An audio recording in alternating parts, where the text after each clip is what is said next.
Whitebeard has a decade more of adventures and hockey blooms, so he becomes a lot more powerful from that, but the exact same thing applies to Garp too. Hey, what's up everybody? It's Lilo, and today we're talking about who's stronger between Garp and Whitebeard. Stay steady in the pursuit of your dreams and goals. You're born to win, you're made for greatness, and I definitely believe in you guys. Keep up the great work each and every day. So first off, if you analyze the God Valley incident closely enough, it really gives you all the information you need for who's stronger between these two characters for this moment in time and for every iteration following this one. People underestimate the God Valley incident big time. People often believe that it was Roger and Garp full strength in their jacked out, chatted out prime versus little baby versions of the Yonko and Rocks together, but it was actually Roger at 39 years old and Garp at 40 battling Kaido, Big Mom, Rocks, and Whitebeard all in their 20s and 30s, with Whitebeard being 36 years old, and the entire Rocks crew on top of that, which was full of other legendary pirates like Shiki. The youngest out of these main powerhouses on Rocks' team was Kaido. He was 21 years old, and that's the same age that Zoro and Sanji are now, and both of them are First Division Commander level combatants, and Sanji and Zoro are likely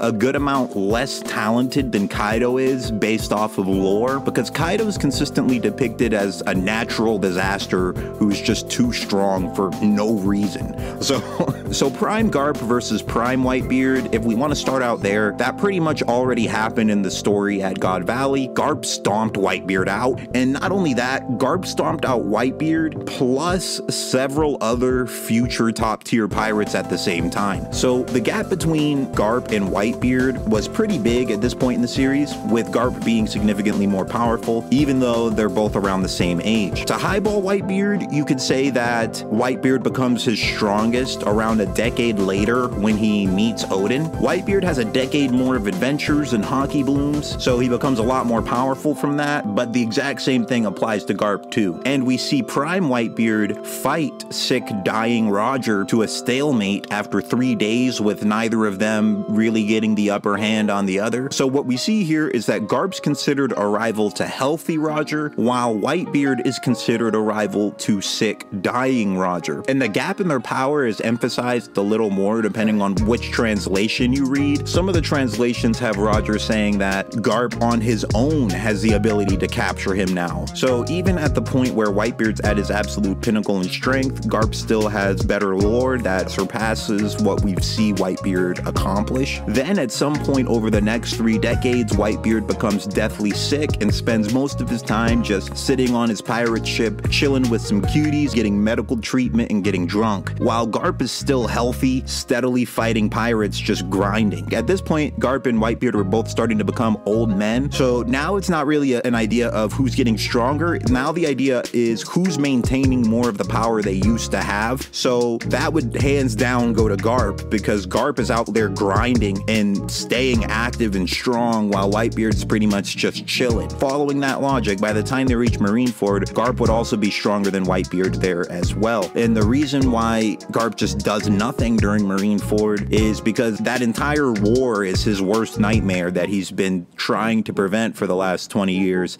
Garp's will to fight was just absolutely abysmal during the entire Marineford war, so much so that he couldn't even give Luffy a clean right to the jaw, even though he's done it millions of times before. Garp was nowhere near full power at Marineford, except for maybe that one moment where he was about to snap Akainu in half like a Kit Kat bar. But yeah, all that being said, Garp, at every iteration we've seen in the story and I've heard of in the story, he was stronger than Whitebeard.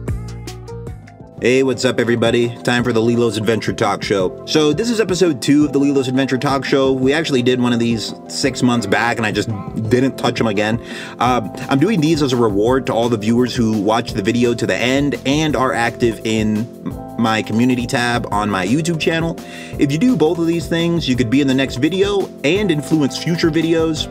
And also just having a backlog of videos longer than Afro Senju is genuinely pissing me off.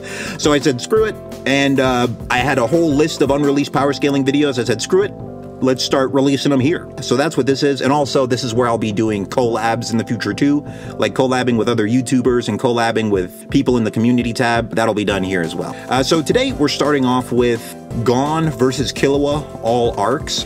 Then we're going to do a collab segment with dudes and gals from the community tab. So these will be more or less off the dome power scaling. If you like freestyle rap and you like anime as well, think of this as like freestyle weebing.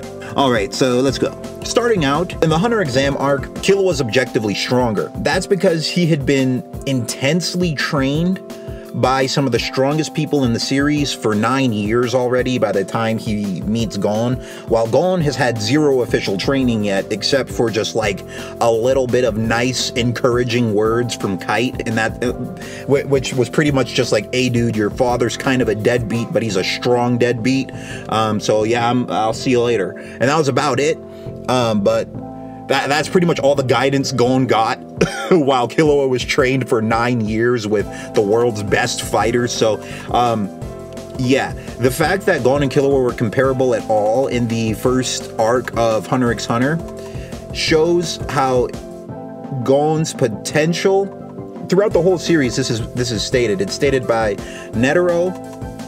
And then Togashi himself states this in the data books, that Gon's potential is greater than Killua's potential. And that's an insane thing because Killua's the most talented Zoldlik.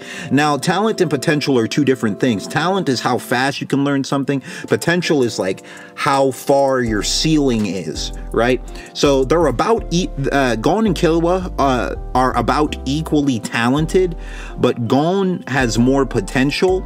And then as the series ramps up and Gon gains more battle experience, he starts doing things with his talent that impress even Killua.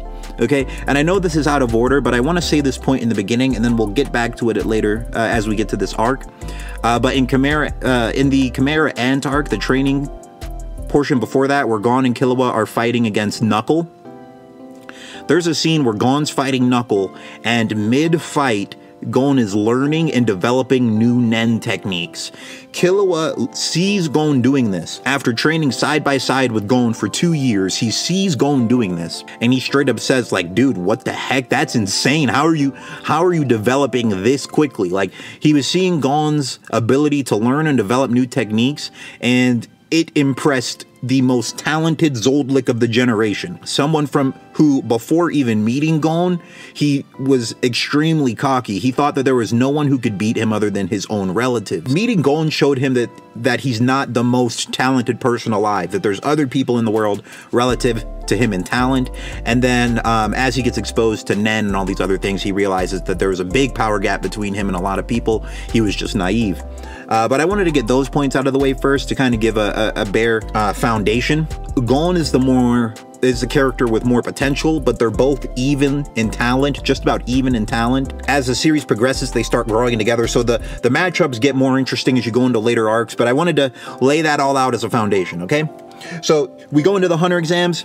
Killua is stronger than Gon, faster than Gon, and debatably more durable than Gon. Overall, he would wash Gon. And another thing to note is that in the manga and the anime, they make anime Gon for the Hunter exams slightly stronger than the manga version of Gon in the Hunter exams.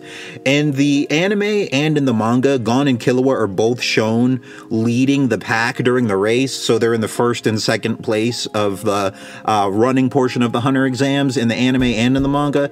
But in the manga, Gon's sweating a little bit at the end, while Killua is just bone dry, not sweating at all. And so Togashi does that to show that Gon struggled a little bit running at that pace, while Killua did not struggle at all. And then he goes on to further emphasize this by showing Leorio, who's completely drenched in sweat and like dying doing this run. So it was like, to Gon, that was kind of like a somewhat challenging jog. To Killua, it was like a walk in the park, but to Leorio, that was like the hardest run of his life. So it was done like that to show the different levels of stamina of the characters. In the anime, like I said, they made Gon a little bit stronger. They made him dead even with the Killua that was racing, and they tie, and neither of them are sweating. But in the manga, the only people who are not sweating are Killua, Hisoka, and Illumi. Everyone else was sweating, even Hanzo was as well. That was something from the manga, but yeah, that was really his best feat in the anime, was for that intro arc Gon, was him being able to tie the most talented Zoldlik in a race, and be not tired and do all of that while he himself had no training of any kind whatsoever. And the most talented Zoldlik of the generation had just finished a 9-year torture training spree. So for Gon to be able to match him, for Gon to be able to match Killua by any stretch of the imagination is insane. But to summarize it, yeah, Killua slaps Gon up, and that's even further stated and shown to be true when you analyze like his fight with Hanzo. Killua's like, bro, you are making some rookie mistakes. Okay, so that's the Hunter exam one. Now going into Heaven's Arena. In Heaven's Arena, it starts out with Killua doing his own power scaling chart, where he shows Gon the difference in power between him, Hisoka, and Hanzo. But in the manga, we don't actually get to see where Killua writes down where he puts himself on that chart. But it was high enough in power where it impressed Gon a little bit, and it was below Hanzo. But then Killua goes on to say, hey, don't trust my readings too much, because stronger people tend to be better at hiding their power. And that goes on to be proven true in this very arc itself, that Killua's numbers were way off. It just gives you kind of a vague general idea, because Killua had no understanding of Nen and how that increases your power exponentially. But we'll get to that in a second. Overall, though, the important thing to look at here is Killua. He says this in a joke, but he still says it. He says, dude, the way you are right now, if you were to train for 10 years, you still wouldn't be able to punch Hisoka in the face, and you got only 6 months to do it. So that's why we're gonna have to train super hard in this tower thing. Okay, makes sense. So that was that. And that, you can do a lot of different power scaling things with that. You could say, here's one way you could put it. You could view it as Killua saying, you can't do it, and honestly, I couldn't either, so we both have to train to reach this level. And if you view it that way, then you could say that at the end of Heaven's Arena, Gon has surpassed start of Heaven's Arena Killua. And I mean, he actually objectively does do that anyway. So, but that was just like one little twisty power scaling thing that no one really talks about. And it's not really even that solid of a good one, so I don't know if I'll include it in the video or not. But anyways, the big thing here is Killua says, dude, you punching Hisoka in the face, that's your goal right now. But it's basically impossible. Even if you had 10 years, you probably couldn't do it. But hey, we got 6 months. Let's just train our butts off and do our best, all right? And they go into Heaven's Arena. But the hierarchy is still Killua stronger than Gon. But as the fights start, this Killua being just vastly superior to Gon thing starts to go down. And that's because of the value of battle experience. So by the through the Heaven's Arena arc gives us direct scaling between Gon and Killua, which is great. So we see that Killua at age 6, he was put into Heaven's Arena, and it took him 2 full years to reach floor 200. And then he was able to go back home. Okay, now the way the floors work is the higher up you go on the floors, the more powerful the opponents become. And this is how it goes. So Killua said it took him 2 months to get to floor 150. Then it took him a year and 10 months to go from 150 to 200. Gon does all of that in a week, and he does all of it without taking any damage at all. So that's one of the first ways of Togashi showing us like Gon's talent is just like stupidly high. Because Killua brings this up himself too. He's like, dude, you got through this in a week. It took me like 2 years. What the heck's going on? And Gon's like, hey, bro, don't worry about it, bro. You were just 6 years old. But like, when I was reading it myself, I was like, dude, you're basically 6 now. You guys are what, like 11 or 12? So yeah, in the Viz translation, it actually says start of series Gon and Killua are both 11 actually. So I mean, here it's like 11-year-old Gon. It took him 1 week, and mind you, he really hasn't had like any official good training. Well, you could chop it. Okay, actually, I did forget that training arc part. But yeah, the only training Gon's really gotten, other than a bit of vague words from Kite, was Gon got a little bit of training from that old janitor custodian man in front of the Heaven's Gate Arena, where he had to lift heavy clothing and stuff for a while. And there's actually an interesting power scaling feat there too. We'll just circle back and talk about that real quick because I forgot to earlier. Yeah, in simple terms, the testing gates, the Heaven's Arena testing gates, the more of those you can open, the stronger you are. So Killua, he's able to open 3 of them. And when Leorio in the manga tries to open it, he cannot open any of them. Gon in the manga never tries to open one of the doors because he believes that the concept of him being tested just to visit his friend is ridiculous, and Gon's a stubborn dude, just does what he wants. So in the manga, Gon actually never tries to open the testing gates. He just goes through the training while Leorio and Kurapika are also going through the training. And a really interesting moment in that is when Leorio opens 2 of the doors. Gon is jumping in the air while he's wearing his weighted vest, and he's like, "Wow, dude, Leorio, you're hype, bro. You're amazing." And Kurapika, as a joke, says like, "Dude, Gon, you're more amazing to be jumping in the air with all that weight on your body and your broken arm healed in 10 days. Like, what the heck?" So the reason I'm putting all that out there is that was a narrative element to say that Gon is more impressive than Leorio, and Leorio is capable of opening these doors already. And it's also been pretty consistent. Like, not many people deny that concept that Gon and Kurapika were stronger than Leorio in the Hunter exams. I mean, that's pretty much shown all throughout the Hunter exams that Leorio is the chump change of the group. He wouldn't have even made it through the first phase if it wasn't for Gon, or the second phase if it wasn't for Gon. Anyways, so the reason I'm going through all that is a lot of people think that Killua has higher physical strength than Gon throughout the series because of this door-pushing feat. But in the manga, we never actually see Gon even open it. And then in the Heaven's Arena arc, Killua assumes that Gon opened it, just from how strong Gon is. And Gon does have strength relative to someone who's able to open it. And not only that, actually much higher than someone who is able to open it, because he surpassed Killua's expectations for Heaven's Arena growth many times over. And then just to finally summarize all that up, Heaven's Arena ends up with Gon actually succeeding and punching Hisoka in the face. They become many times stronger because they learn Nen.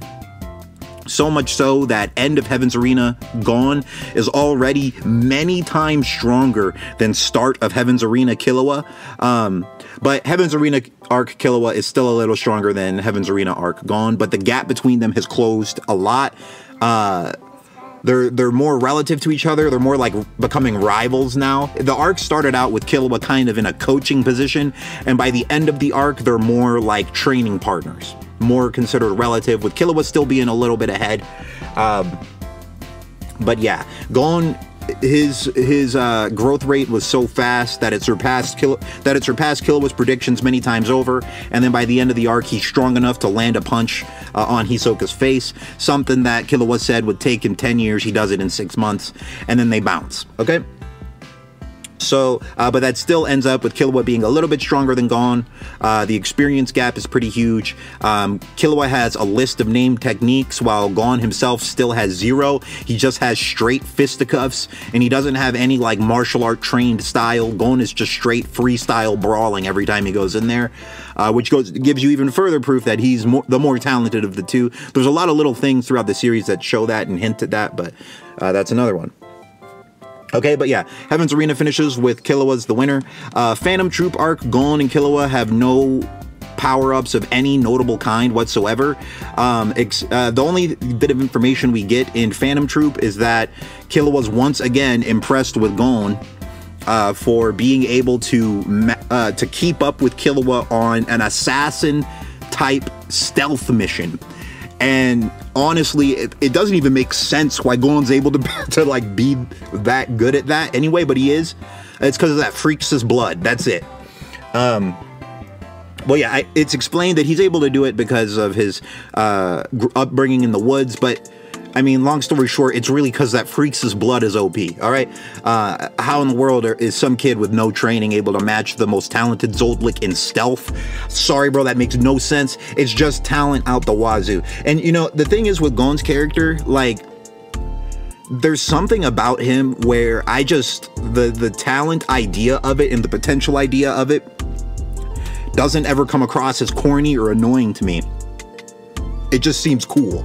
I don't know how Togashi was able to do that, because in other series, like, good example, Erza from Fairy Tail, her just being super strong all the time gets on my nerves, because it just seems like it's coming out of nowhere. But Gon, it's just like his bloodline is just legendary. So that's, he gets carried by his blood. Let's be real. Like, okay, so anyways, so yeah, Phantom Troop, it's the same as Heaven's Arena. Killua's still a little bit stronger, and he has better feats against relative characters, which is shown when the Phantom Troop show up and they're about to slap Gon and Killua silly. Gon gets caught instantly while Killua puts up a fight and actually impresses one of the members. So, while Gon never impresses really any of them, except for in the arm wrestling scene, which was pretty tight. But still, once again, just goes to show that Killua is still more powerful, because Gon doesn't really have any training or power-ups of any kind in this arc.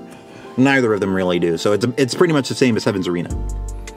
Okay, after this, we're going into Greed Island. So Greed Island is when it starts to get more even, because this is the arc where these guys learn Hatsu.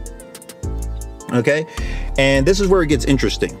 So Greed Island, let me just put it like this. So Greed Island, after fighting Genthru, let's say you gave Killua fresh, healthy hands, like, because at the end of that arc, Killua's hands were pretty much melted in this arc. So if he had healthy, proper functioning hands, you got a full power Killua at the end of Greed Island arc, and a full power Gon at the end of Greed Island arc. That is the first time where Gon could actually win that fight in the entire series. This is the first time Gon has a chance to actually beat Killua, and the reason is because Hatsu changes the game exponentially. So what we see with Gon's Hatsu, and what we see with Gon all throughout the series, his Hatsu and his talent potential and his, like, power in general, they're all connected to his emotions. So he's the kind of character who, if he gets angry, he gets amped to insane levels. And then not even considering where he's angry, his Nen power output is considered very shocking for any, like, seasoned pro hunter, and he's doing this as a little kid. So one of the feats Gon has is he powers up so much that Razor, a guy who was handpicked by Jing, a triple star level hunter, where there's only 10 of those in the entire world. If you're a triple star hunter, you're in the top 10. And Jing turned it down for years just because he's too lazy, but he more than qualifies for it. And he's a top 5 Nen user. A guy this stacked out sees someone named Razor, thinks he's strong, so strong in fact that he gives him leadership position over a video game designed specifically for training his son. So pretty much Razor was so strong that he impressed a top 5 Nen user almost instantaneously, so much so that he gave him a leadership position in this, like, multi-million-dollar project. And when Gon showed up, he told him, hey, don't hold back on my son. I might be a deadbeat, but I know my son has my blood, so he's gonna be mega OP. And then when Gon shows up, he surpasses Razor's expectations, so much so that even when he wasn't holding back, he looks at Gon's aura and says, my goodness, Jing, your blood is basically a cheat code, bro. This little kid's OP. This doesn't make any dang sense. He's a monster, right? So that was a very fire line. Killua also gets some epic hype in this because Killua is just a talent genius as well.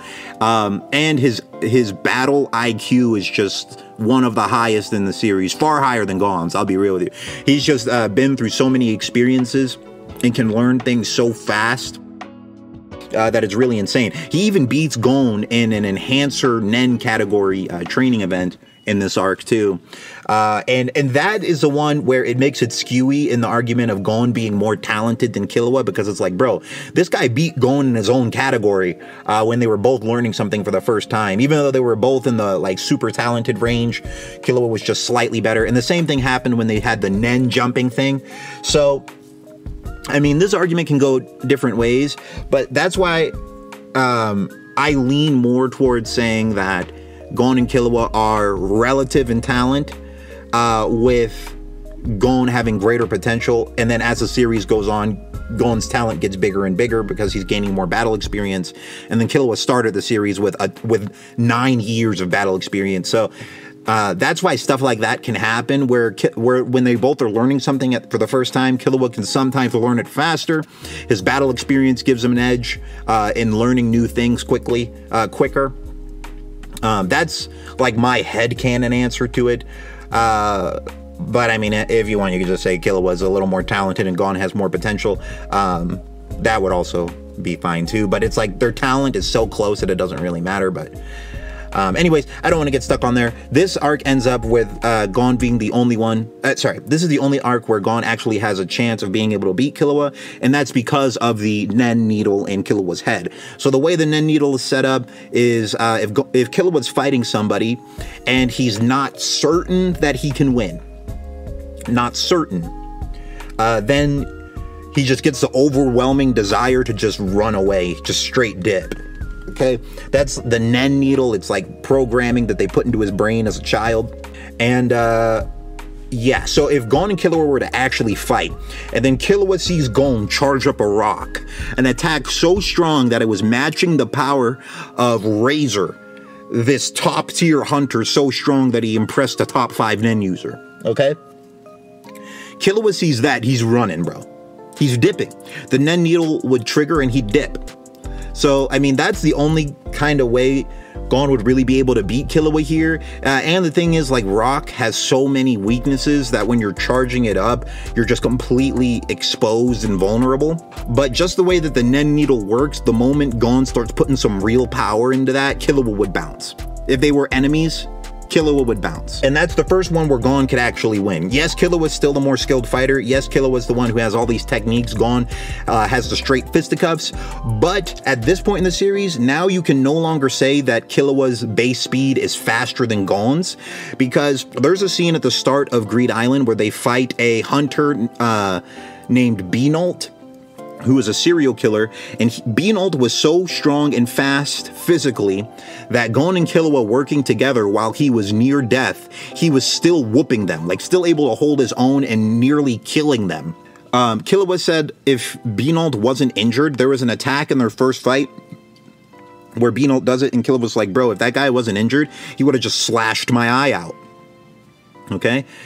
So that's Killua saying he wasn't able to react to a healthy Beanolt at that point.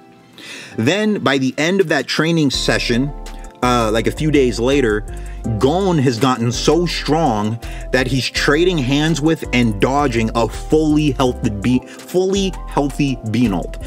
Like, properly doing the thing that Killua said he wouldn't have been able to do. And then Killua does it as well. So the reason Togashi puts that in the story is to show that Gon and Killua both become stronger.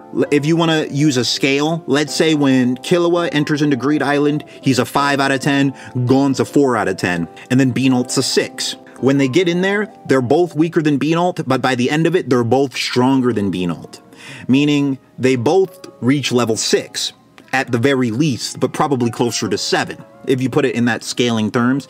So that, and then later in that arc, they have a training sparring session that can only be done by combatants of equal power. Togashi went out of his way, this man who writes these books, like he writes straight up like full-fledged Harry Potter books on his pages sometimes. This is a guy who really loves detail. A guy who loves detail that much wouldn't go out of his way to say, hey, this is a sparring technique that can only be done by 2 people of equal power if Gon and Killua were not equal power. Okay? So from that point on, like after completing that massive training saga, because training with Bisky, it puts them as even. That's where they become even. Where Killua has superior techniques and superior battle experience, and he's just a smarter character. But Gon has more raw output and physical power because his Hatsu makes more usage of that Freaksis blood, to be just frankly honest with you. So if they were to have a straight up 1v1 fight, yes, Killua is still the better fighter here, but because of the Nen Needle in his brain, if they were to actually have a legit real fight to the death, Killua was running away every time. There's no way he's getting past Rock. Like, just seeing this random dude, same age as you, roughly same power as you and everything, charge and attack dozens of times stronger than anything that Killua has in his arsenal, he's running away. All right, now then we go into Chimera Antark. Chimera Antark, everything I said about Greed Island still applies. And then this is really where Gon starts edging Killua out until Godspeed and the Nen Needle, because that, as I was saying, Gon and Killua are both just getting more and more powerful at the same rate now. It's no longer like Killua's the lead big brother leading Gon along. These guys are straight competitive rivals now, but they never really compete. They're like best friends, which is a cool thing that makes their dynamic really dope. Okay, and at this point in the series, we see them, they go on another training arc with Bisky. They expand their Nen capacity 3 times over, and then Gon actually gets more fight experience in this training arc than Killua does. Killua is more or less just watching Gon fight Knuckle over and over. And then this is when Gon starts pulling off these talent feats where he's thinking of new techniques mid-fight and Killua was like shocked about and all that stuff. So in this part of the story, Gon is the objective winner. There's like, the only thing Killua could do is to blast Gon with a Narukane, well, and that's mega weeb, me speaking Japanese like that. It's the lightning bolt attack that Killua does. That plus going for a death blow gives him his best chance of beating Gon. But like I said, that Nen Needle is a huge barrier. And this is the arc where Gon's power just starts spiking insanely. So much so that he was capable of one-shot killing Morel, one of the strongest hunters in the series. At this point, I don't care what anyone says, it is not debatable that Killua has anywhere near relative attack potency to Gon whatsoever. Gon's attack potency in Chimera Antark spikes off the chart, so much so that it goes beyond everyone else in their little gang that's doing the invasion other than Netero.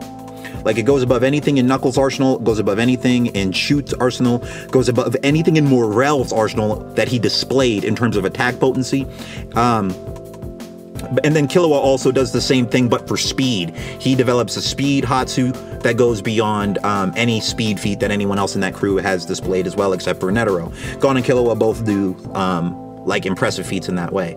And that group of dudes who goes into the Chimera Antark invasion are all considered top elite hunters, and Gon and Killua have better feats than the elite guys. So there's a lot there, but here's the main points I want to get down with Chimera Antark. You can break it into 2 points. The first half of the point is when Killua still has the Nen Needle, and I'm just saying straight up, Gon, I would put that more 50-50. Killua is still a slightly better fighter because he has techniques that Gon doesn't have, but at this point in the series, Gon's battle experience is starting to make him more skilled. Genuinely more skilled, and Togashi goes out of his way to show Gon fighting 3 Chimera Ants at the same time in the dark while he can't even see them, and he beats all 3 of them without taking any damage. Then afterwards, one of the squadron leaders looks at Gon, sees his massive like power reserves, and he says to himself like he can't like imagine a limit to this kid's power. And now this is a headcanon stretching statement here. This is something you would like debate. But something you can say is that if you take that squadron leader, that chameleon one's words literally, like he's saying, this is the strongest power I've ever seen, and he was around the squadron leaders directly, then you could say that Gon at this point in the series with his rage amps was stronger than all the squadron leaders of the Chimera Ants, and the squadron leaders were so strong that they were able to push upper level Phantom Troop members like Phaeton. So that's like highballing Gon's anger amped mode, because in Chimera Antark, the second half of it, after Kite comes back wrecked by Pito, Gon's power level spikes massively. His Hatsu, his bloodline, his rage, it's all spiked out to the max, and he's constantly scaring everyone. That's where the one-shot Morel scene comes in, all this crazy stuff. Okay, all this being said, Gon and Killua are both powerhouses in Khmer Antark. They're insane characters, with Gon having like untapped physical strength that just goes beyond imagination, and Killua having insane speed that goes beyond imagination. Okay, so in the first half of Khmer Antark, like I said, with the Nen Needle, you kind of have a toss-up. If Killua can land a Narukane on him first and then stab him in the heart, he wins. But if Gon starts charging up that rock, Killua bounces. Okay, so that's how that fight goes in the first half. The second half, here's exactly how I'll put it. I'll just be straight up honest with you. Gon, here's how it goes. Gon in his base form considers everything up until his adult transformation that he did against Pitou. So when you see Gon in front of Pitou, these are his best strength feats in the series right here. This Gon in front of Pitou, who's so strong that Killua says, okay, bro, Pitou has almost no Nen protecting itself, right? And if Gon hits Pitou with that rock right now, Pitou's gonna straight die. I don't care what anyone says, Pitou's dead for sure. This is Killua, one of the smartest, most analytical characters in the series with all this battle experience. He says, bro, Gon's gonna kill Pitou right now. And we see earlier in the series, Meruem, he goes in, he takes over this castle, and this castle has some really powerful Nen user in there as a royal bodyguard. Meruem just pops him in the head one time, one-shots him, like obliterates him with a casual attack, not even caring about him, talking trash on him like while he does it. Then Meruem gets angry at Pitou. Meruem gets angry at Pitou and blaps Pitou in the head with the same attack. If anything, stronger, and Pitou's guard was all the way down, not ready for that one bit. Took that to the head and just has a little bit of blood coming out of its mouth. And Meruem's like, yo, Pitou, honestly, I was trying to straight up kill you just there. I'm impressed. You're pretty strong. Like, dang. So Pitou, no Nen Pitou, it's still one of the strongest characters in Hunter x Hunter. And well, I mean, that's hyperbole for sure. I'll put it like this. No Nen Pitou is still a high tier Hunter x Hunter character, and here comes, well, it's still like a medium high tier Hunter x Hunter character even without using any Nen. And Killua was saying, bro, Gon is so strong right now, he'll kill her. He'll kill Pitou with this. Then Gon charges up his power 2 times more than that. Like, he has 2 more power amps that increases power so much that his Nen aura is breaking the stone around him in the ground. It's insane. We don't see anyone else have Nen like this. His Nen is so strong it causes physical damage to his environment. Okay, it's nuts. And he just gets stronger and stronger. Okay, and then there's also a feat where he's sitting in front of Pitou and he's just staring at Pitou about a foot or so away. Poof is behind Gon, about to do a death blow from about 10 feet away, and Pitou tells Poof to stop. Pitou says he would kill Komugi before you killed him. Now that is a pretty wild speed feat where it's pretty much like the way you say it, the way you're saying it is, the way you can view it is like this. A couple different ways, but if you're highballing it, you could say that Gon, in his psyched out, amped, enraged state, he's not as fast as Poof, but somewhat relative. And that's a pretty wild thing to think about too. Okay, that one's a little bit of a stretch, but it is worth mentioning that Pitou thought, yo, this little kid right here in this crisscross applesauce position has a higher chance of killing Komugi than you do of killing him in the same little instance, in this little sprint distance here. Okay, so all that being said, here's where I scale it. I put base Gon, like including all of his 8 rage amps in his child form, his like normal self. I put that above base Killua, with even after the Nen Needle. It's extremely close, but Gon just has a lot of hype from a lot of very powerful characters. Let me put it like this. Gon gets more hype from more powerful characters. And the feats that we see Killua perform in base form are all feats that Gon can also perform in base form. So yeah, okay. So base to base, Gon has better feats based off of lore and statements. Gon's more impressive based off of lore and statements. They like supersede Killua's feats that he's displayed even in no Nen form, no Needle base form. However, Godspeed Killua absolutely slaps enraged Gon up. I don't care what anyone says. Godspeed Killua will slap that Gon up because he would just hit Gon with a barrage of attacks that he can't react to, and Gon would have to have durability relative to a Royal Guard, or at least half that of a Royal Guard, to not go down, and he just simply doesn't. Okay, because they were all stated to be like a tenth of the Royal Guard's power, with Gon being an exception because of his insane aura reserves and his rage amped kind of being uncalculated. But anyways, yeah, Godspeed slaps up even enraged Gon, but then obviously adult Gon up one-shots Killua. He outranks Godspeed Killua in every single form.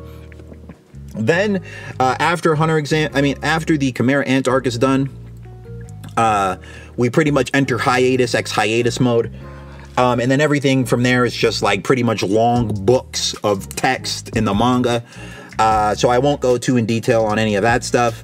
And like the past 10 chapters, I haven't even read it, to be honest. So yeah, that's pretty much a good stopping point for that. And honestly, dude, I wanted to talk about Zoro versus Katakuri, but this Gon versus Killua part was already mega long. So here's one thing I'll do to finish it up. Let me see 1 second. So, oh yeah, I want to do the community tab stuff. But one more thing I wanted to do to finish up the Gon versus Killua thing is after the Chimera Ant arc, Killua is able to open 5 of the testing gate doors, and the reason he's able to open it, so many more of them, is because of all the training he's had throughout the series, and he knows Nen now as well, which makes you exponentially more powerful, right? While Gon had a bigger increase than Killua, so that's, well, debatable, but he has a bigger strength increase with Nen than Killua does. Killua's more a speed-based Nen fighter, speed and technique. Gon's more of a power and technique, so that's what it is. Anyways, or you could say Gon's more like of a power and talent-based fighter, while Killua is more a speed and skill-based fighter. Any freaking way, Killua unlocking Nen and going through the training that he did with Gon made him go from opening 3 gates to opening 5. We never get to see Gon try and open the gates in the manga, but seeing how his power output is higher than anything Killua ever displayed by the end of Chimera Ant arc, Gon would also very likely be able to open the same number of gates, if not more. And I know that punching power doesn't necessarily equate to physical lifting strength, but it's just worth mentioning that Gon's power spikes through the roof with his Nen amps, and he's an enhancer, which is designed for physical strength boosts anyway. So it's very likely that Gon would be able to open the same number of gates as Killua, if not more. Especially enraged Gon. So that'll finish up Gon versus Killua. So overall, Killua's whooping Gon most of the arc, where Gon can win near the end of the series in a few situations. That's like the long and short of it. But the other thing is that Gon is listed as a character with far more potential, and Killua is relative in talent. And the fact that Gon was able to catch up and surpass so many versions of Killua, like for example, if you take Chimera Ant Gon and you have him fight any version of Killua from Greed Island prior, Gon is low diffing Killua. And the reason why that's so impressive is because Gon in Chimera Ant arc has been training for about 1.5 years of his entire life, while Killua has been training since he was 3 years old, and yet Gon has still made that much progress. So the kid's a monster, and yeah, so I wanted to do that. That's one thing. And let me get into the collab portion with the guys in the community tab. So this was my first time doing this version of it. And I posted on my community, I said, ask me any questions, topics you want in the comments of this post. I'll answer all of them in today's vid. And we got one comment from, and I'm sorry if I mispronounce your guys' name. It's from, hold on, I'll try here. So, Omlun Man Singh 4319. Amlan Man Singh 4319. I'm pretty sure I'm pronouncing that incorrectly, but their question was favorite supernova. So my favorite supernova would be Boa Hancock for sure. Because she's kind of like the underdog supernova. She was introduced into the series at a point where we didn't get a full understanding of what Haki was just yet, and we didn't, and at least for me, it went over my head for how strong she was. I mean, I first saw Boa when I was like 15, so to be honest, I was probably just focused on simping more than paying attention to the power scaling feats, and I didn't even know what power scaling was back then. But anyway, Boa was out there one-shotting Pacifista and beating up Sentomaru and stuff. And then we see, after the Warlords get disbanded, we see Boa Hancock, what her bounty would have been if she had just never become a Warlord, and it was in the billions. And I'm like, okay, I was sleeping on Boa for the longest time. She's definitely one of the strongest female One Piece characters. She might even be, well, okay, a good debate would be who's stronger, her or Yamato. That one would be a really close one for like who's the stronger One Piece girl. Because the top 3 strongest One Piece girls are her. Well, it would be Big Mom, Boa, and Yamato. But I wonder who's stronger between Yamato and Boa. That's for something else. And, you know, dude, I said I was also going to do Zoro versus Katakuri, but this is already a pretty lengthy podcast, so I will save that for a later one. But another thing I wanted to talk about from these community tabs is the boy Restless Gambler. This guy is dope, dude, because, like, I was at 998 subs. And then I saw that in the morning, and I posted 5 shorts hoping that would get me to 1,000. And I checked back later in the day, and I just lost like 2 subscribers. Thought it wasn't going to happen that day. And then later that night, I got a notification that Restless Gambler mentioned me on his community tabs, and he gave me a shout out saying, "Hey, get this guy to 1,000 subs." And because of that, I was able to get through 1,000 subs. So yeah, I wanted to say thank you to Restless for that, because that was super dope of you. And yeah, it's just cool to see people do nice things like that. And this guy, his channel is a lot bigger than mine is, and Restless has just been like kicking the YouTube game's buns, dude. Like, that guy, every time he posts a video, it rocks with analytics, like gets tons of likes, tons of comments, tons of views. It's impressive, man. So I learn a lot from looking at his vids, dude, and the way he is able to interact with his community is super dope, and he has his own like special niche going on. He's doing a lot of cool stuff. So if you haven't checked out his channel, I highly recommend checking out his channel too. And Aman Singh, the first person I mentioned, let me read this name again, Amlan Man Singh. Thank you for commenting and participating in the first Lilo's Adventure talk show. Well, I mean, actually, this is the second one, but this is my first time calling it that. Anyways, that will cover up everything I wanted to talk about in this talk show today, guys. Make sure to like the video, comment, and subscribe for more adventures. Thank you guys for watching. Let me know what you thought about this talk show segment. Do you want this in future videos? I definitely like it. I want to put it on a lot more. And yeah, it's just a pretty cool thing to do. But yeah, thank you guys. And it's just a cool way to get you guys more engaged too. I think it's pretty dope. But yeah, thank you guys for watching, and subscribe for more adventures.